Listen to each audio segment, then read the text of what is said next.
mga mahiwagang halaman. Dito lang po pala matatagpuan sa aming paligid-ligid ng aming bahay.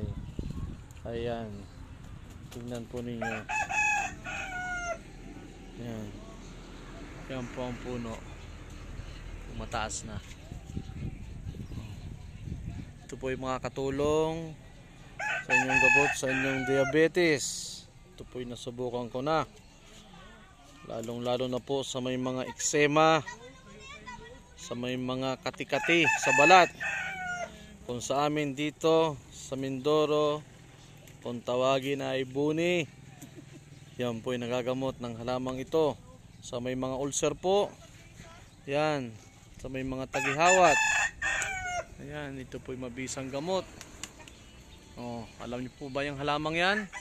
Napakahiwaga po niyan, napakarami ng hinanap, nandito ka lang pala matatagpuan. Sa may mga lisa at kuto ng mga bata, ito po ay makakatulong din.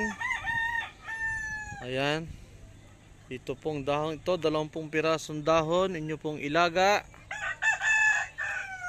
at inumin. At sa may mga sakit sa balat, inyo po itong tuturuin o kaya ipanligo. Mabisa po ito. Ito po ay dahon ng halamang neem tree. Yan, ang mga Indiano po araw-araw nandito. Siguro ito may mga masasakit at makakati ang singit. Ayan mga katropa, pag kailangan po ninyo, message nyo lang po ako.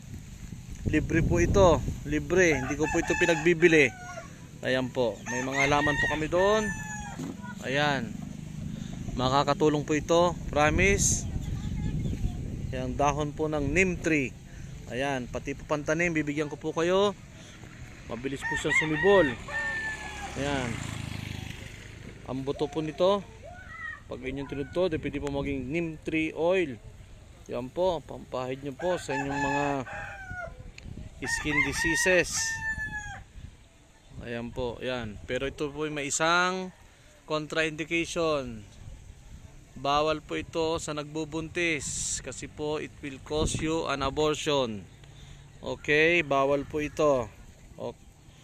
Bawal po ito ha sa mga nagbubuntis. At ito po ay pampaagas. Okay. Huwag nyo pong iinumin. Bawal po ito sa inyo. Ayan. Pero mabisa po ito sa may mga diabetes, sakit sa ulcer, sakit sa tiyan. Ayan, panlinis po ng ating bituka at ng mga sakit sa balat. Okay, huwag niyo pong kalimutan mag-subscribe po sa channel na ito sa mahiwagang dahon ng neem tree. Ayan, pasyal po kayo dito sa amin o message nyo ako, papadalan po kayo ng dahon ng neem tree. Okay, subscribe nyo po ang Conjep TV. This is your channel. This is on our Mangyan Island.